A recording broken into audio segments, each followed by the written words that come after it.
Copyright University of Auckland, all rights reserved. The content and delivery of lectures in this course are protected by copyright. Material belonging to others may have been used in these lectures and copied by and solely for the educational purposes of the university under license. You may record the lectures for the purposes of private study or research, but you may not sell, alter, or further reproduce or distribute any part of these lectures to any other person. Failure to comply with the terms of this warning may expose you to legal action for copyright infringement by the copyright owner and/or disciplinary action by the university. Good morning. I'm happy to have opportunity to present. This is the presentation format for the recording. So for me, this is a good opportunity to share our experience about how we have a connection with the vulnerable group. And I'm happy that I also meet my lovely friend, Laksmi, who also conduct this research, so I already mentioned her name. And Mas Teguh, also from Surabaya, and Mbak Tita also from Jakarta. So if I have any problem with my language, so I will. Okay, thank you very much. So this is the research that already funded by Oxfam, because Oxfam have a problem with some group of people who live in Bima Bay because of the saline inundation and also because sea level rising. And we think that this is a good opportunity for us to understand how this problem will be solved.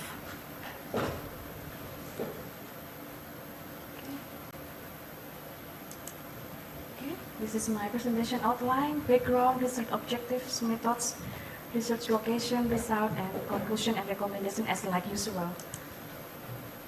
So I still write in the red because I think this is, this is the important information. There are several groups of community in coastal area who began to report that their agriculture, land, fish, shrimp, and salt ponds were impacted by the seawater intrusion and the change of salinity level. So this is resulting disturbances to the production of their agriculture and fish farming. And our study promote the understanding of the interrelationship of several factors that affect the household, women, and small farmers in Bolo and Woha sub-district in Bima district in West Nusa Tenggara. Anyone have experience come to Bima or Lombok? So Lombok is near the Bali Islands, east of Bali Islands.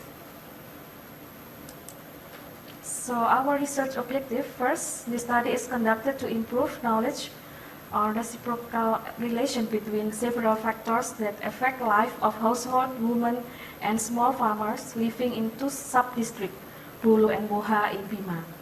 And based on that knowledge, interaction between variables that affect risk, vulnerability, and capacity of community adaptation will be developed. So we choose this district because this district is almost, have an impact of sea level rising and the salinitas inundation. And our method, we use the ethnography approach. This study is more reflective than verification activity. So we just want to know what we hear, what we listen, what we see from the people, what they feel about the natural changes, and we make participant observation and in-depth interview. And we stay maybe almost 1 month. So this is the research location. Bali, Lombok, if you see the map, Indonesian map, Java Islands, and after that we will see Bali and Lombok, and this one is where the location will be our research. So we have research in this location Bima. Bima is located in Bima Bay. So Bolo and Muha are located in this place. Now I will tell you about the coastal community life in Talabiu. Talabiu village is one of the 15 villages located in the administration area of Muha sub-district. And Talabiu village is the fish producer village of milk fish, salt and rice. And comparing with the rice fields, the production of the pond is more satisfying because it has two benefits. They can catch the milk fish while they still can do the salt pond, which is not too difficult to cultivate. So this is the location, so near the Bima Bay. And this is how the people in Talabiu live. Mostly they work in agriculture, and either as pond farmer or paddy fields farmer, while others work in the transport sector as motorcycle drivers. And generally, Talabiu background is Bima and Bugis culture, which influenced more by Muslim. Which one?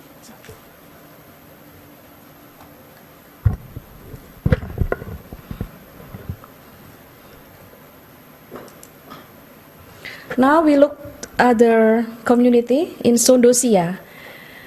Indonesia, their type of livelihood of the population was working as a farmer, 65%, and the farmer workers almost 35%. In addition, there are small part of the working population as civil servants, fishermen, entrepreneurs, police, army, and so on. And other interesting things of this monograph data is the absence of residents who work as migrant worker. So we don't have any number of this. And the majority of citizens Indonesia is coming also from Bima and Bugis, as the same as in Talabiu. And besides we do the qualitative research, we also want to know how about the quality of the water, how the salinity. And we found that the well water and rice field no longer pure fresh water but already contains salt, although it just appears slightly. And while the relatively high level of salinity and brackish water exceed the water ponds, fish, and seawater in both the tide and low tide condition, and the highest salinity found in the salt pond water. So we already want to know that why the people they want to use the well water, because they feel that the taste is now more salty and make the field rice also cannot grow up well. This is the environmental change. Paddy fields become salty and cannot be planted. Well water becomes salty and cannot be consumed. Seawater flow into the ponds because the sea level rising, and there is no mangrove surrounding the Bima Bay. And ponds water temperature becomes erratic. Ponds are not protected by mangroves. Okay. So this is the situation. Although there is a mangrove, but it's only a small one. Okay, how is the public response? Because of that situation, now land conversion of unproductive paddy fields into ponds. So people choose to change their paddy fields become the ponds, and damaged ponds submerged seawater is left dormant. And using technology to deal with a surge of seawater into the pond, for example, a mechanical system of pond channels, saturizing the dike embankment, and somehow using the wellbore drilling to obtain the fresh water. So their life become more resilient now. This is the woman's productive role. Women also work in the rice field, but they also have to work in the milk fish pond. So there are many activities that the women have to do. But sometimes women receive lower wage than men, although they work in the same time in the same activity.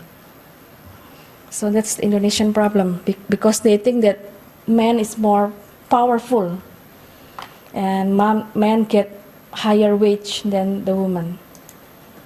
And this is the woman's reproductive role. some of our informants saying that only women who deserve to live and work in the village, since being an adventure is not considered as the nature of women. So most of the women still stay in their house, cleaning the house, prepare meals, and washing clothes. Maybe this is because of also influenced by Muslim perspective about women have to become in the back and men in the front, and also influenced by Bugis culture. And this is how women access to resources.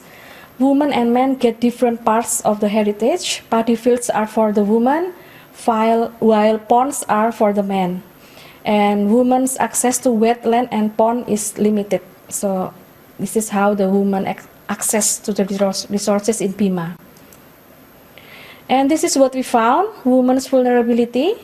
They have a vulnerable problem with their food security and clean water availability, and the availability to have income generating activities, because this is the last idea we found, which is because there is already a mainstream about women have to stay at home, so it's difficult for them to go outside.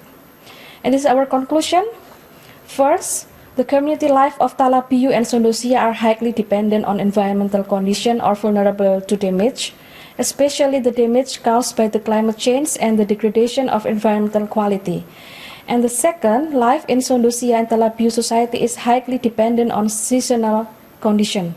Agriculture activity, salt ponds, and fish ponds can only be done by referring to the condition on the ongoing season.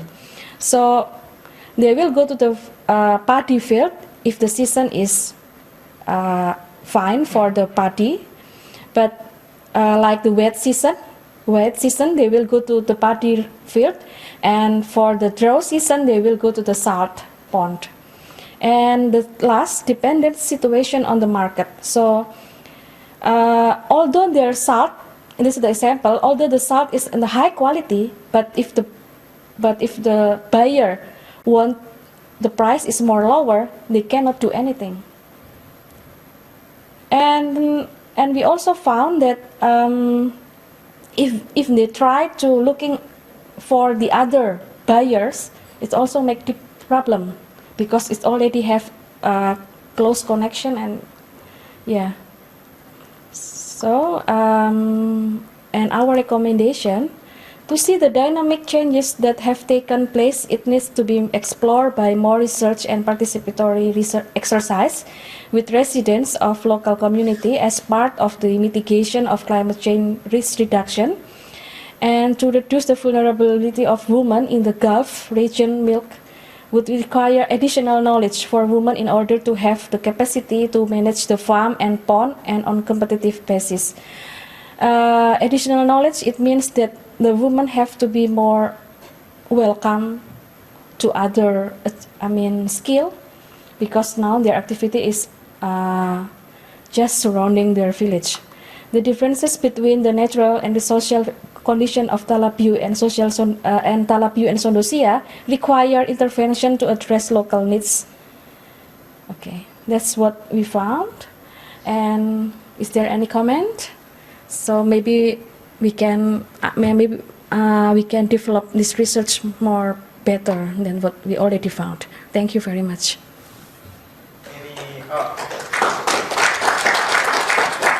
We can have questions and answers now for this one, and then you can present the second part. Yeah, that's right. Any questions? Is there any same experience as what we found? I see that when you talk about how the villagers was highly dependent on the price of the market on selling the goods. Yeah. So do these villagers operate on getting income through selling commodities rather than substantial farming for their own existence? Did I say it right? They found their own livelihoods. Yeah. Do they make enough food to live on within a village, or are they kind of forced to sell to make money to buy food? For the main food from the rice, they already have, but they need more another food to complete their need. So they have to sell the salt and buy something. But some people say that we can live and we can eat although only rice and the fish from the fish pond. But somehow now people want to have more, different life by motorcycle, television, and others that make them very dependent on the market. So there is no, protection from the government. And we've also found that some farmers who make salt also use the, karung, what is it? The sack, and it's written Madura salt, because Madura became the famous place where the salt produced. That's how the people, they want the salt more salt. A follow-up question. Within these villages, are there any political structure that sort of have dialogue with higher up government agencies? Mm-hmm. Perhaps, Yeah. I know in China, in rural villages, they have this thing called trade union, Yeah. where farmers are, they kind of go there sort of at protection for farmers. They always try to regulate the price. So at time of harsh time, they sort of manage the supply and demands of things, so people don't get too exploited. So is there any sort of political structure within these villages that sort of creates a dialogue? Yeah. When we conduct this research, we also meet the government, and there is no protection from the government. So this is just like something, it's for us also confusing. Why the government doesn't have any role to make the protection? So this is like just, the wild situation, because the farmer have to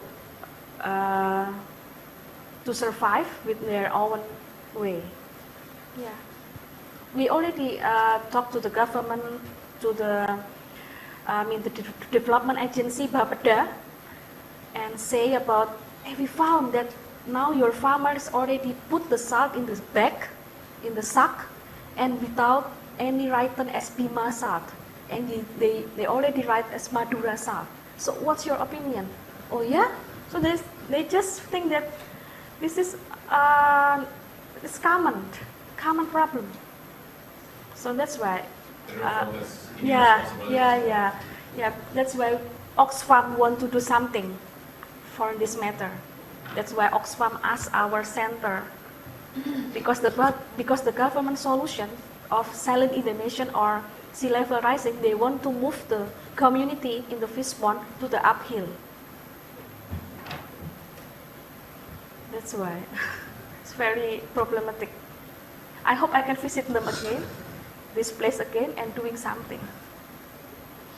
Beyond sea level rise, is there any issue with land subsidence? I don't think so. Is the small delta playing? Or Yeah, small. Has it been studied already? Potential subsidence? When this research conducted, there is no study. That's why this is like a first research, and that's why we asked Oxfam to have more research about this, have a cooperation with different perspective. That leads to my follow-up question from Hanni's question as well. You said you visited Pampanga. In Pampanga, the issue is not sea level rise, it's land subsidence. In some places, it's 3 to 4 cm a year. Yeah. It's huge. Yeah. And the Pampanga Delta in the Philippines was rice farming basically until the 1980s, and then it became almost exclusively now fish ponds. And it's the whole structure of the society which has changed, because rice farming was mostly self-subsistent, and now it's selling the fish to buy rice in exchange. So it's changed from a mostly self-sufficient society to a cash economy. People selling fish and shrimps and crabs to buy another goods. food. Yeah. And here it may be a bit different because you have the salt beforehand, which is sold on the market. Yeah. I'm not sure how much my question would be how much the society has changed over the past few decades because of increasing salinity and in terms of the structure of the society. Changing potentially from self-sustaining farming to cash farming. Or aquaculture. Yeah, because this is also the first research. I mean, not complete one. So the people in the ponds, I mean the farmer in the ponds, feel that they cannot move to another place because they feel this is our ancestor life. So when the idea of move to another place come, it become very difficult for them because they cannot, because they have a different daily activity like that one. Yeah. So has the settlement pattern changed? Because when you have rice fields, you usually have clustered settlements. Yeah, when you have fish ponds, you have dispersed houses because you need to care for your fish every day to give food to the fish every day. So has the settlement pattern changed as well? Yeah. So the area is like this is our house, and near the hill, they have a rice field, and in front of their house they have ponds. Okay. That's why. They build both. Both. Yeah. Who owns the land and who owns the fish ponds and the salt ponds as well? The farmer. The farmer? Yes. They already have a certificate that they have the land for the rice field and also for the ponds. So this is belong to their family, in the family property. So when you said the women get lower wages than the men, yes, are they working for someone else? Yeah, I also write at my slide that women also help their husband, but somehow they also help their neighbor as a laborer in the other field, and they receive lower wage than the men. Okay, so it's not a shared labor. You work in my field when I need you, and you work in my one when. Different. Indonesia is become changing. Maybe some groups still doing without any money, just social activity. But now, everyone need money. So if you ever know about sambatan in Indonesia, how people doing in the groups, yeah, maybe that's only for the relatives, close relatives. But if different relatives, neighbor, will be paid. Yeah. Thank you for an interesting project. I'm intrigued by your suggestion. The only practical situation is additional knowledge for the woman. Why do you think that additional knowledge for the woman will solve or at least address the situation? Because I haven't seen you explain the potentialities, key role of women to address this difficult situation. And I'm not sure that more knowledge at change at individual level among women can address the global climate change and the weak government and the neoliberal pressure, market demand and everything. So I'm intrigued with that. Yeah. We write this recommendation because first we think that because women cannot going out far away from their house, and now their environment become changing, and they need more money to fulfill their life. So we think that a woman need more, achievement knowledge about how they can produce the fish spawn, not only sell the raw one, but maybe make something different. And also we found that there are many food can produce from the fish. That's why we think that a woman can doing something, although their money now for the families become lower because the natural changes. I see. So the entrepreneurial discourse is quite strong in Indonesia. Yeah. And that escape the government from their responsibility to take care of the people. Yeah, I'm sorry to say that if New Zealand people can have a community engagement in disaster, although they don't know each other, because they can rely to the government. Depend to the government. But people in Indonesia cannot rely to the government. They have a different perspective. Some people not trust with the government because corruption. So Oxfam, what Oxfam thing is about how to increase the prosperity without government.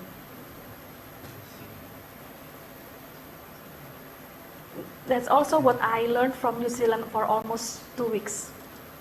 Why the community engagement at here can doing something to respond to disaster. But in Indonesia, it's very difficult to have a community engagement. Although I know my neighbor, but it's difficult. Okay. I have 2 questions. Yes. The first one is that you conducted your research with women and you assessed the vulnerability and capacity of those women. Did you find out what type of women who are the most vulnerable to sea level rise? The most vulnerable woman, I think, is women who already married, have a children, because Muslim and Buddhist culture have a perspective that women who already have children have to stay at home. They have their husband. Yes. And the second question is like any action from the NGO, non-government Yes. organization with those vulnerable. Yeah. Oxfam have a plan to doing something with that vulnerable group, because Oxfam feel that if we just refer to the government, it never happened. That's why Oxfam asked our center to have an assessment for doing something for this community who already have a risk because the sea level, natural changes like that. Yeah. Woman first. Thank you. Sorry for being late. It's very interesting when you talk about Indonesian context and Indonesians. Yeah, I welcome. know it's very difficult to work with the government. Yeah. However, when we talk about development and sustainable development, we can't just get away from the government Yeah. role. And Yes. based on your experience in this particular place, is there any effort to from the NGOs to kind of channeling whatever program that they have with Donggala, the Office of Women Empowerment. I Yeah. know that in every district they do have the Women Empowerment Office. Based on your experience or during the research, is there any efforts to link With the government. to the local development planning Yeah. in the name of sustainable, of course? Yeah. I think that is our challenge as a researcher, doing something and have to be implemented. But yeah, our government, not all of them welcome if we say a bad thing. Yes. And some of them say that it's common, it's no problem. although we already found, okay, you have a problem with the woman, and if you just depend on your resources, I mean the ponds and the field, it will be problem with your life, yeah, like that.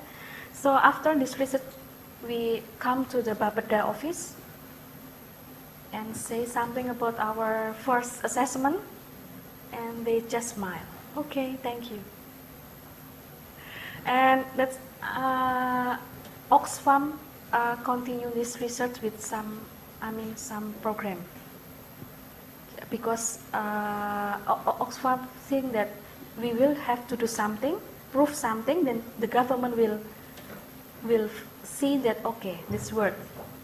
So the government have to be improved that our work is already important to the community. Sorry, I cannot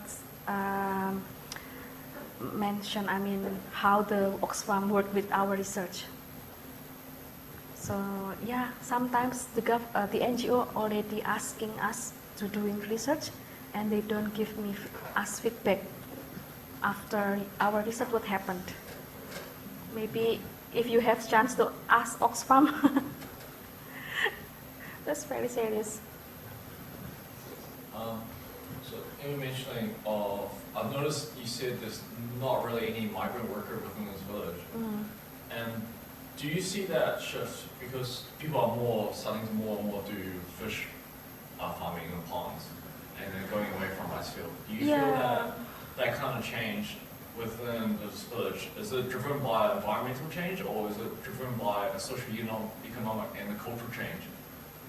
Let's just say, are people forced to start fish farming because they can't rise due to the salt level anymore, or do they now prefer to selling cash crops and purchase goods? So, and then, the environmental change is something that sort of pushed that as well. Yeah, this is also because of the culture background, the religion background. If you know Sumbawa Islands, where the Bima are located, some area there are high number of migrant workers, but in this area, because of the Muslim and Bugis, become their idea, become their perspective on their life. This perspective make the woman cannot go far away. Women have to stay at home because it's not our being life like that. So this is the number of the migrant worker at this place is lower. I also curious why they don't want to go abroad to Philippines or to Korea, but they feel that we have to stay at home doing something with family. And the men, because they have a responsibility with the ponds, they don't have any idea to go to become a migrant worker. And as you know, that Indonesian migrant worker mostly is women, not men. Yeah. Just sharing my brother's experience. He's working in Australian aid, distributing big money to to improve Indonesian farmers' productivity. And they decided that they do not want to build partnership with local government, because it's too corrupt and too weak. But they also don't want to build partnership with local NGOs because they are too short-lived. They don't have enough money to survive in the long run. So their decision is to build partnership with private sector to develop the life of the farmers, because they believe if it's profitable for the company, they will be there for quite a while. Yeah. So it's better for the donor. They believe it will. They will see a better result for the farmers if they build partnership with private sector. So they believe that maybe the key to socialism lies in the logic of capitalism itself. What do you think? Is there any possibility that we can improve the life of these people by building partnership, like Oxfam building partnership with business instead of government or NGO. Yeah, I agree with you because we have some research also found that it's difficult to realize to the government because they think about the profit first, not doing something first, but how they can grab the money from the budget. Yeah, and the local NGO. Yeah, the local NGO. Some of the NGO is, not really work for the people. So we call it NGO sofa because only sit in the sofa and do something. So be careful. So who's the private sector? What kind of businesses? What kind of businesses? Like the fertilizer producer. Yeah. It's a direct companies whose products who have agriculture products.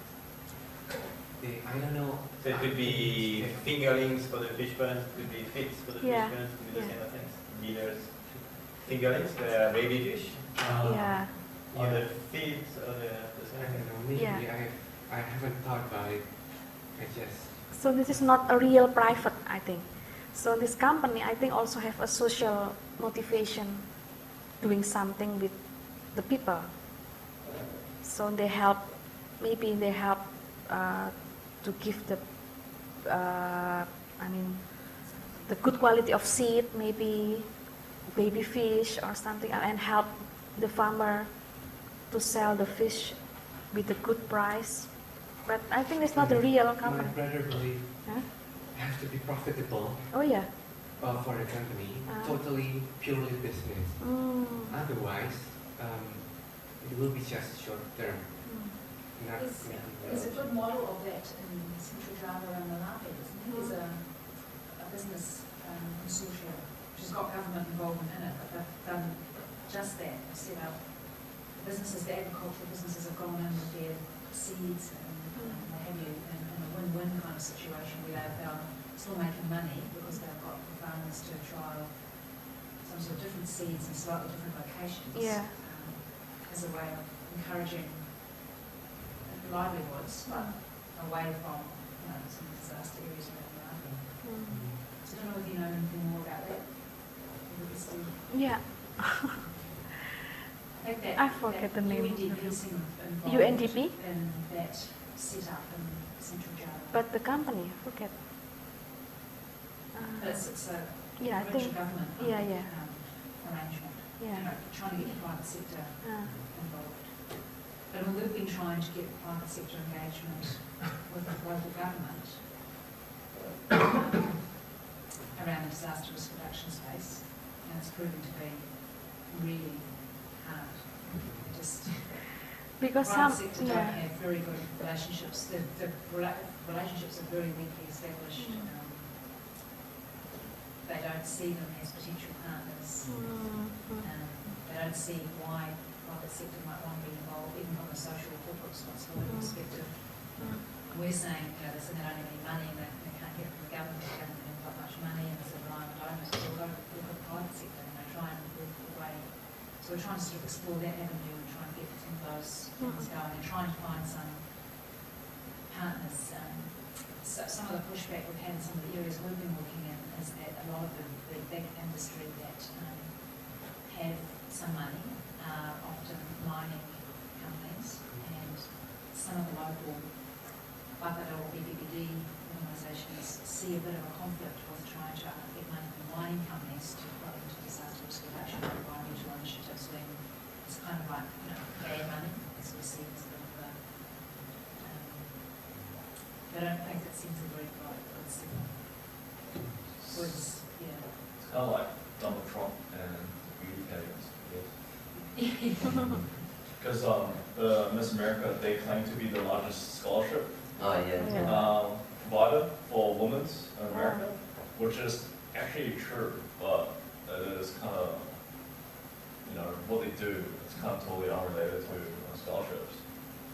It's like you don't really getting scholarship reward on how you dress in a bikini and stuff like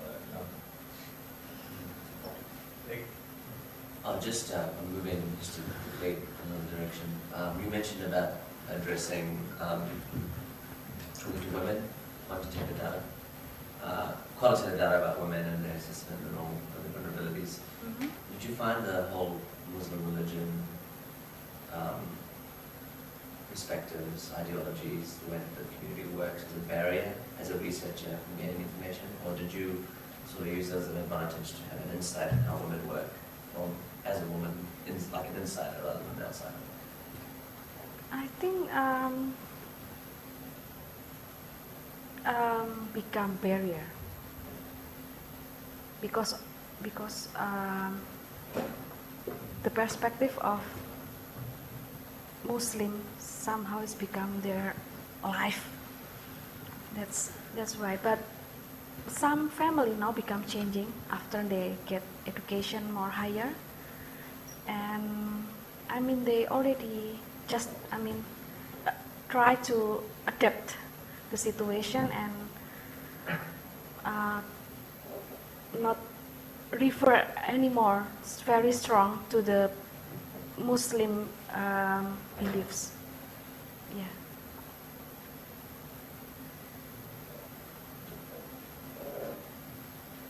Any further questions? Should we move to the second presentation? Yeah.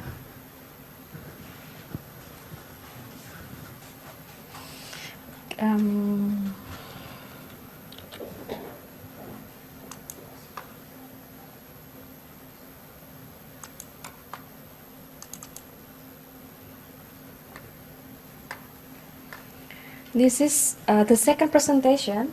This is preliminary research that we already, okay, this one.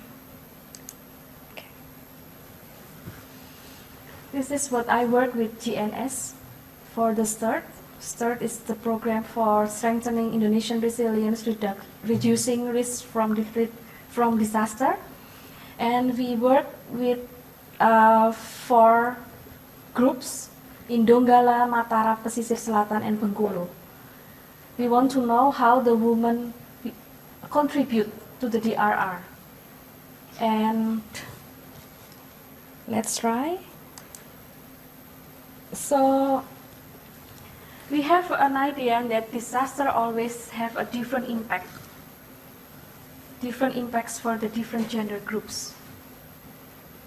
So from this theory, we want to know how the gender relation related to their culture, because those 4 groups have a different culture and different gender relation.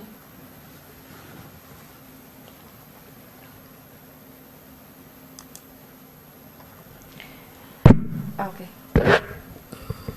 The study purpose is first, we want to identifying the vulnerability of women when disaster occur. We also want to know identifying the DRR activities related to the women's needs, mapping the role and involvement of women in DRR activities in the context of relations between men and women, and opting the idea of DRR program planning. So this is part of the program to build the action plan for the DRR. And because most of the government official doesn't realize that there is a problem between men and women, we conduct this research to know how women already contribute the DRR and how we can improve.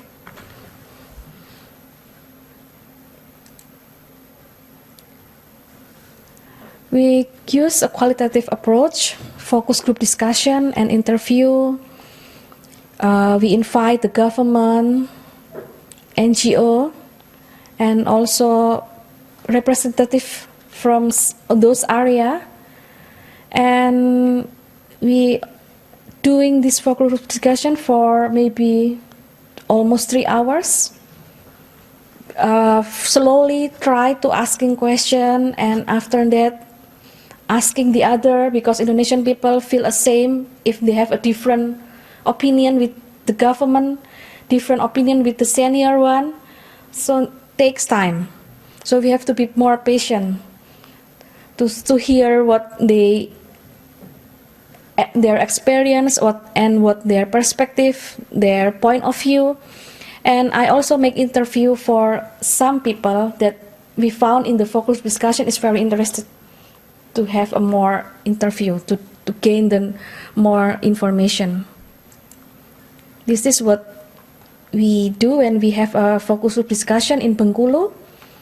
This is the GNS staff, and I'm happy that they can come to our focus discussion from the government, from the people representative, NGO, lecture. We want to know how their opinion about women contribute to the DRR. This is what we do in Padang, Pesisir Selatan, West Sumatra. West Sumatra is very interested to conduct a research because very matriarchy, women become more higher than the men.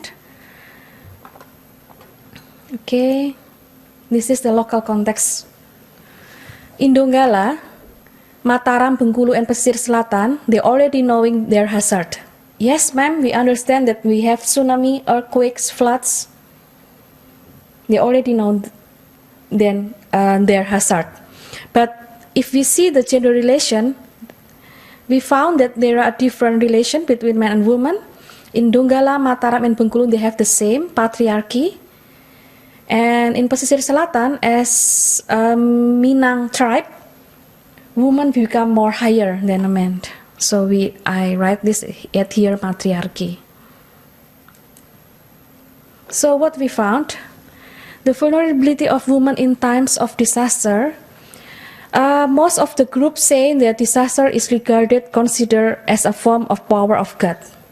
So when we conduct this focus group discussion, first they feel that, oh, this is something that you already proceed to God if we talk something that not happened. Although I already make them understand that we want to talk something that maybe if the disaster happen, you will not injured by the earthquake or tsunami. This is make your life maybe more. If you are ready to face the disaster, you will be more safe. But they think that disaster is considered as a form of power of God. So nobody know when the disaster happened. This is kind of fatalism, I think. And women are considered weak. Some people feel that women are weak, doesn't have any power as men, and women's responsibility are not merely taking care of the interests of the nuclear family, but also the extended of family. That's why women have to be more take care to more than their family, the nuclear family. Women cannot decide for themselves when a disaster occurs.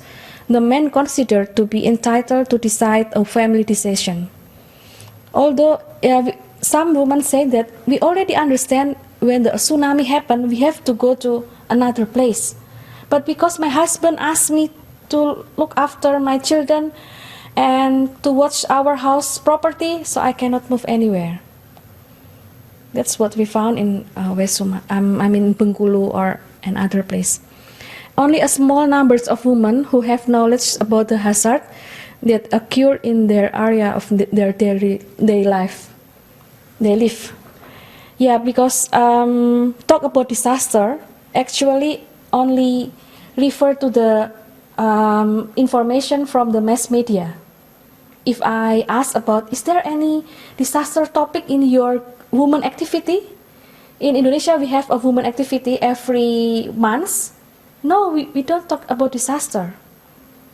Although their house is very close near the sea. How about earthquake? No, ma'am. So they just talk about disaster from one mouth to other mouth, just like gossip. not as very formal. Is there any information from the head of the village? Not yet. Although in their village there is vertical building for the vertical shelter. Vertical shelter, it means something that the tsunami will be happen in that village, but still haven't any information.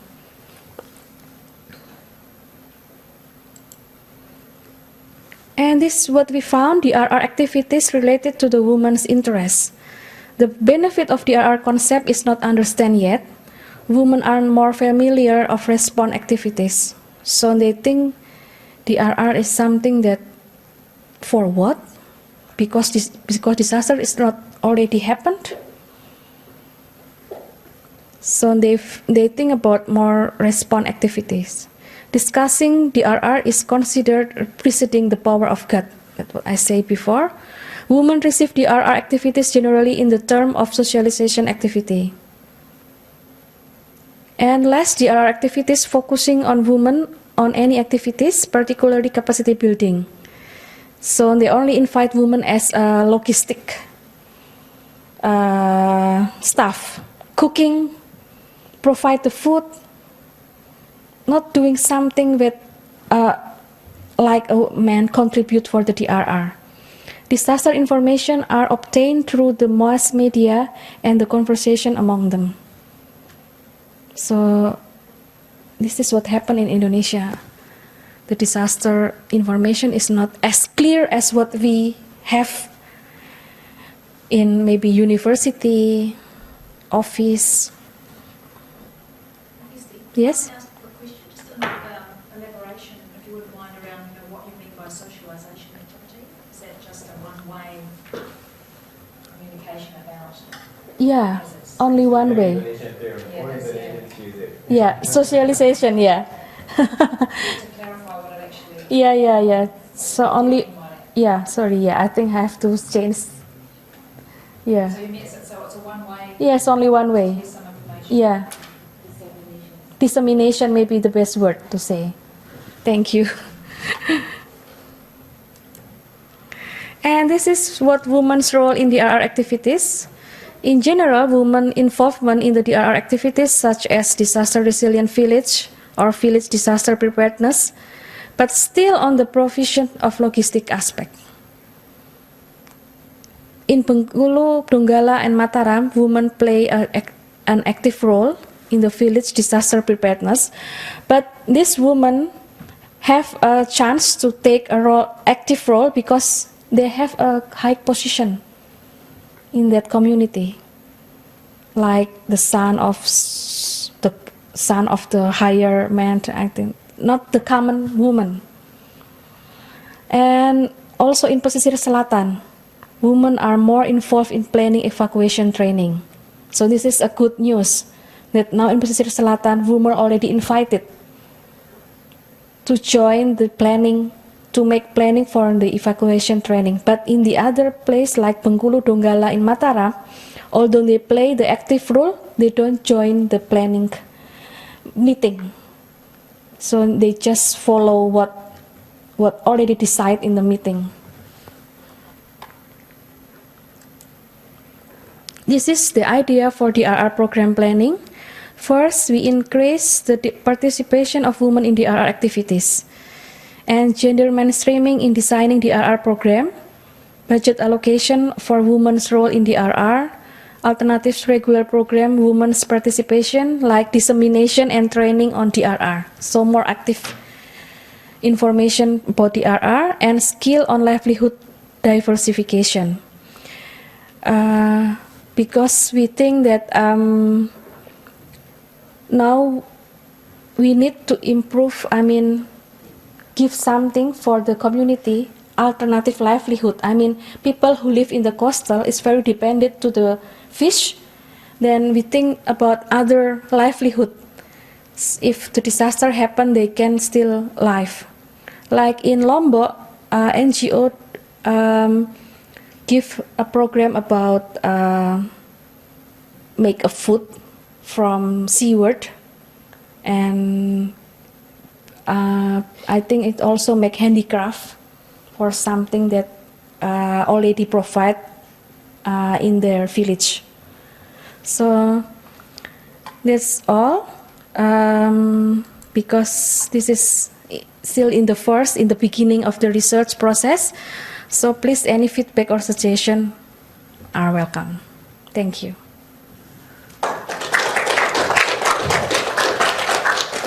Any questions, comments?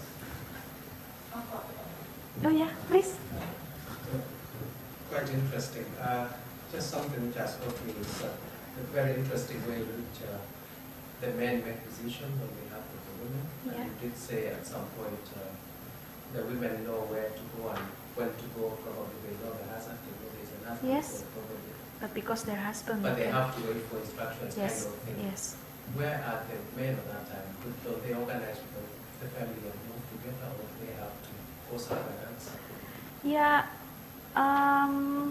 Sometimes they decide to move to another place, and sometimes they will decide, okay, we stay in this village, like that situation. Or the woman already now understand that we have to move if the earthquake is going in the long time.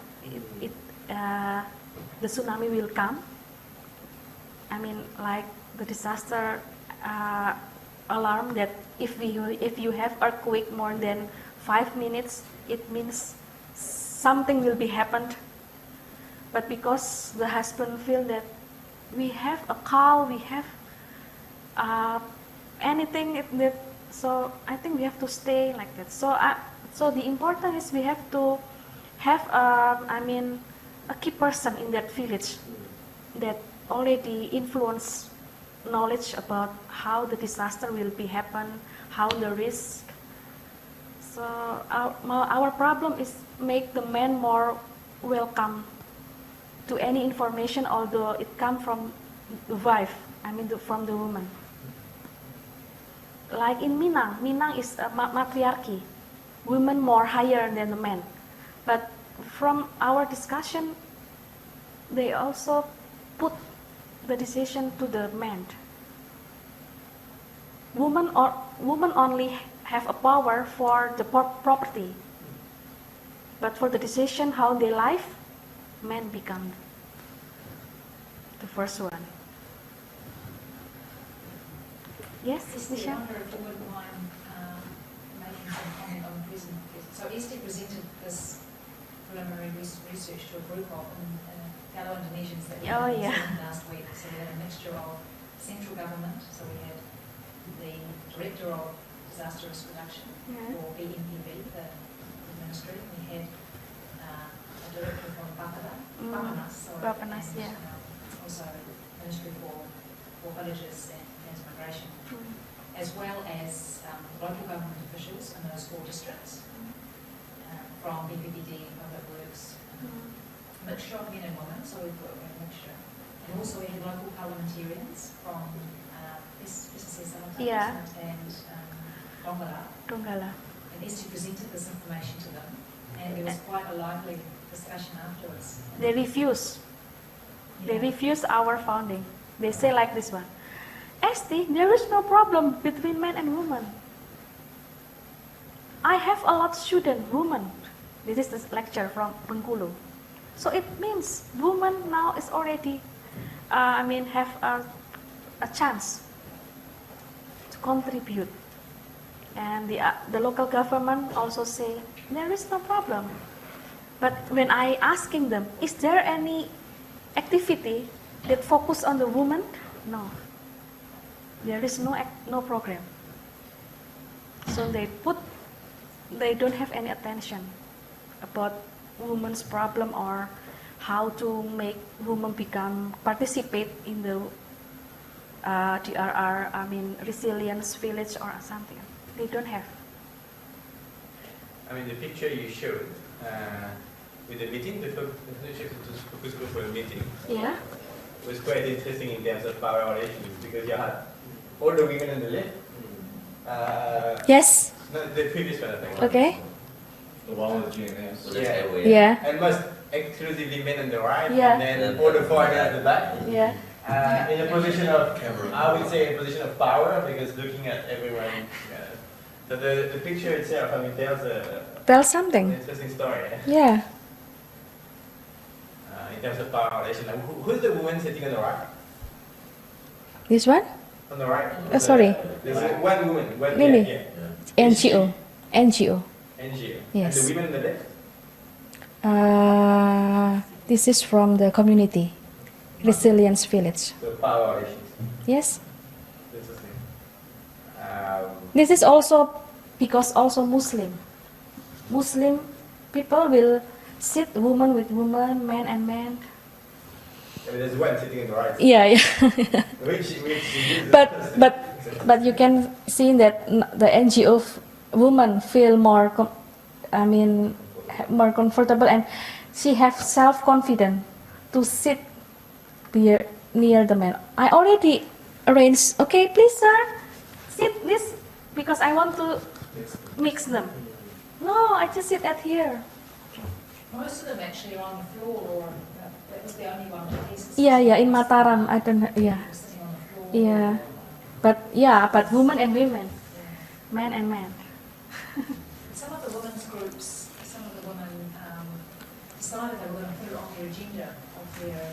Yeah, after we have a focus group discussion in Mataram, some important women say that, okay, to SD you have to come to Mataram and talk about DRR in our, they have a special day in Indonesia, Kartini's Day. Kartini's Day is one day we celebrate that women can have power, can have participate, can go to school like that. And unfortunately, 1 week before the activity will be due, they phoned me and sorry, Esti, there is no budget. I think our budget is for doing with other, not for the DRR. So there was a little bit of banter between some of the men and women in the focus group in Mataram. Yeah. So the men would say this is in response activities. Yes. The men would say, we don't think the women are strong enough to do response work, and also women can't be out after dark because it's women who go out after dark and not, it's not appropriate. Yeah. And one of the women said, well, roster us on the daytime then. And she also said, but you have women out in the doing labouring as paid work as a labourer. You're saying women can't be involved in response activities. Yeah. So she was quite, some of them were kind of trying to be a little bit, provocative for the men and trying to change their view. Actually, that we had a table before with the patriarchy, and matriarchy. Are there instances where they're all together talking? Do you ever see conflicts like that maybe occur where people from the matriarchy feel like patriarchy are oppressing women also? Yeah. In some situation, this gender relation make problem because they feel that man is more powerful and the woman, although women already have a knowledge, can explain that what will be happened, but because of the patriarchy, the relation become more complicated. And we also found in West Sumatra, although matriarchy, maybe we think that women will be more powerful, but actually women only powerful if they talk about property, but about the decision of their life, it's also depend their husband. Muslim have a point of view that what we will as a woman, what they will, as a woman, what they want to do is have to asking their husband. And is it okay if I go outside? Because they have to ask permission going outside. Yes? The Indonesian context of gender issues and gender roles in Indonesia. It's not only about Muslim, it's about patriarchy.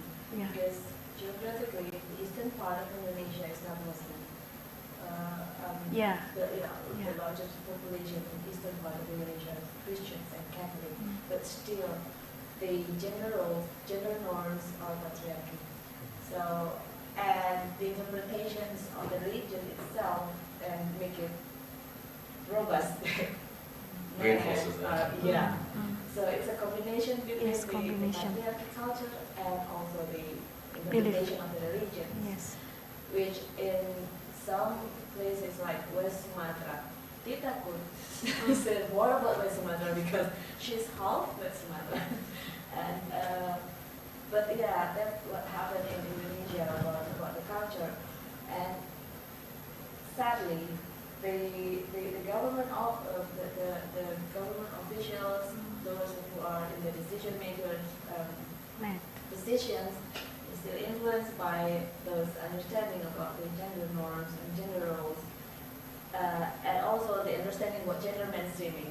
They think that we invite women to the meeting mainstreaming gender, instead of thinking really about how to give them the control, how to access, to give them the same access and control and participations, and how to enjoy the benefits of the development. Yeah, so this kind of things still happen, and it's huge issues about the gender mainstreaming in Indonesia. The understanding what the gender mainstreaming itself within the government still is homework for, we have to wait. For all the gender advocates in Indonesia.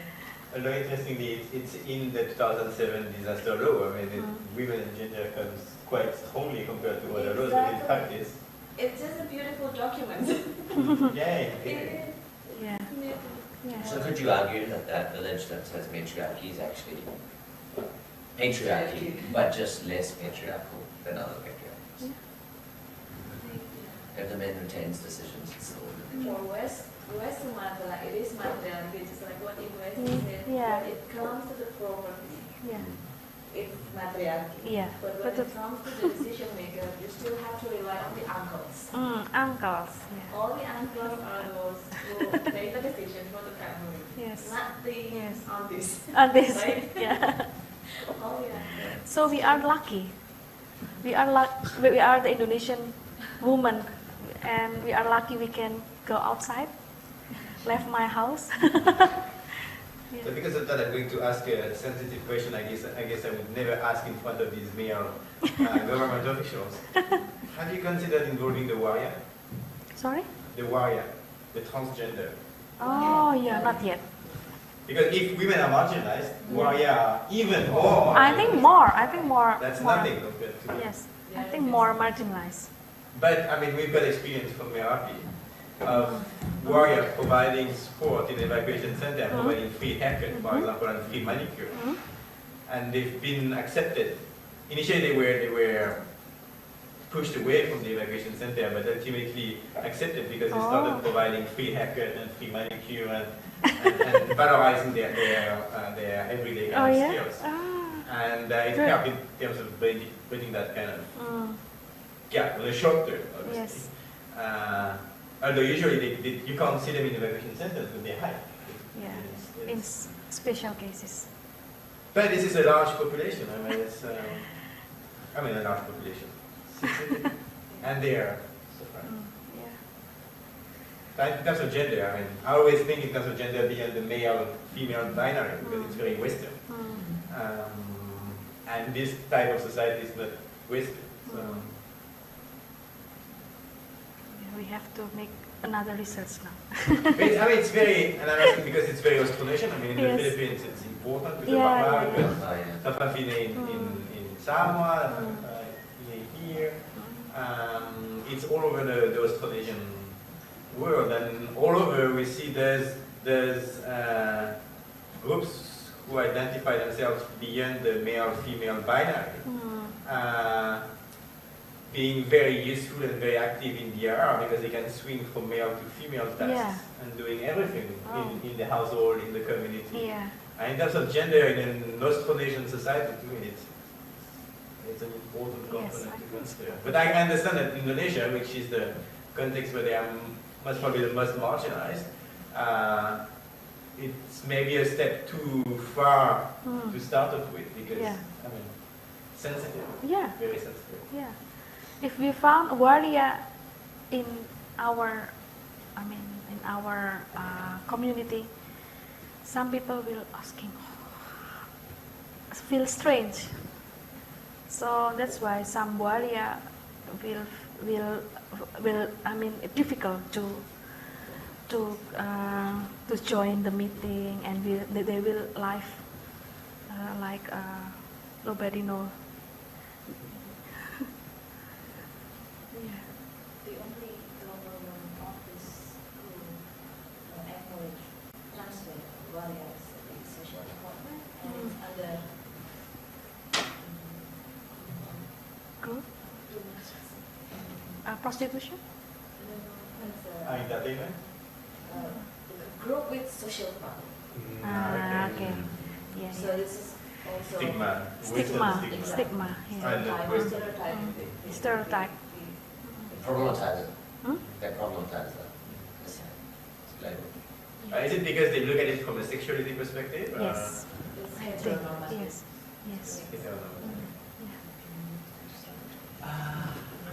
Still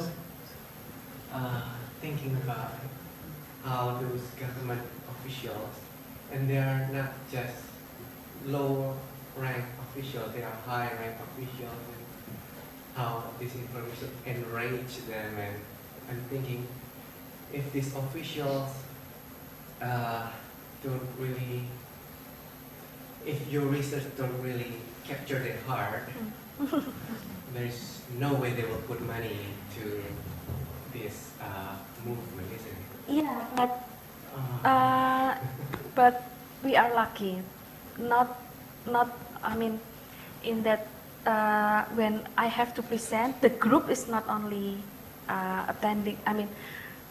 The district is not only attending by one person, but also attending by the head of the legislative and also the university. So we hope that the other stakeholder will give, support to make the head of the district realize that it is important to contribute the issue about women in the DRR. There were some positive comments. Yeah. I think one of the, I can't remember who it was, but one of the members said that we need to have some more women programs. It was a guy. So there was some, interesting comments. One quoted statistics, disaster statistics, showing that there are more fatalities amongst men than women. So therefore, why are we concentrating on women? was it? Did I get that? Yeah. One of the university asking me. And some of the comments seems rely on post-feminist argument as there's no problem, look at my student, or maybe look That's at right. you, Yeah. or Look at he you. representing. Yeah. I wonder if your presentation represent these women in a way that actually ignore their potentialities, their actually potentialities, and more highlight the vulnerability. Okay. Yeah, it was about that. And on the other hand, it immediately makes some people deny that. Yeah. And Yes. some I agree. complexities like men are stronger than women. Really, if you do the same labor like those women do every day, I don't think you are strong enough, although you are a man. So the complexities that you say. Yeah. Thank you. What would work best in making women credible in this kind of open space for dialogue? Would it be to actually emphasize their vulnerability or emphasize their capacities, their strength? What would be more credible to government officials? Yeah. I don't know. Yeah. What would be more tangible? Thank you for your perspective. I also think that I have to revise how I present what we found from the research and try to be more different way of talking about woman capacity. And their question also make me understand, oh, so I have to find another point of view that make the man more understand that this is still a problem. But otherwise we realize that women more weak than a man. Maybe some of the quotes from some of the women said in some of the focus groups. You know, the one that said, Yeah. We'll rostros on during the daytime, or you think we're weak, but you're okay to have women labourers. Kind of. Yeah. If you got a part of that when they say, oh, sometimes we understand it's time to move, but we have to wait for our men to tell us to go. So they know when it's the right time to move, and when we just bring it up, then they understand. Yeah. Would it be too unorthodox to ask, like, have some involvement when you're doing the presentation to these officials? Yeah. And ask them, what do you think? You have your slide prepared, and then ask them, what do you think women's capacities are? What do you think they can do? Yeah. And then ask them what they can't do. And if they're being defensive, they'll say, oh, they can do anything they want to. And then that's when you come in and say, an image of your activity. yeah, and just look at this. When you swap forward. Yeah, that's a really good suggestion. Actually, I want to say just being strategy, like chicken and egg. Yeah. For the way that I see it is, and we have to deal with a lot of people that so unchanging in the way they think. So their views are so segmented. They appropriate and reappropriate their own ideologies to everything they say and do. The best way to do it is make them realize. I do it with my 15-year-old sister. To teach her something, I make her realize it, so she will never listen to me. I say something, she won't listen to me. But the way that I do it is I teach her, and then if she comes to the conclusion, she'll be like, yeah, actually, I thought of that. I'm actually quite smart. She walks away. In the end, I did the work, but it's all right. If she walks away with positive. He does that with his girlfriend as well. She's smarter than me. I think she's doing it to me. Thank you very much. Is there any comment or so that make our research more better? I think it's important because there's not much work on gender and disasters in Indonesia. I mean, there works everywhere else in Asia, but Indonesia has been a stronghold of gender research in disasters. I'm not sure about gender in general. But gender in disaster hasn't been much studied, and I think it's an important topic to put forward. Yeah. Not only in research, but in policy and practice as well. It's fascinating. Yeah. Thank you. So. Any further comments or queries? Maybe the question you asked in the FCD also. So maybe I don't know about the question, but maybe you can not ask who makes the decision, because they will say the man. But maybe maybe the question, because a different question will give you a different result. So what the women do in the disaster, maybe something like that. So it will give the official this is the woman doing the disaster, not who make the role, and then so it will make that the woman has a less role compared to the man, but in reality they have the same role. So maybe the question or any other, because I don't know. Maybe.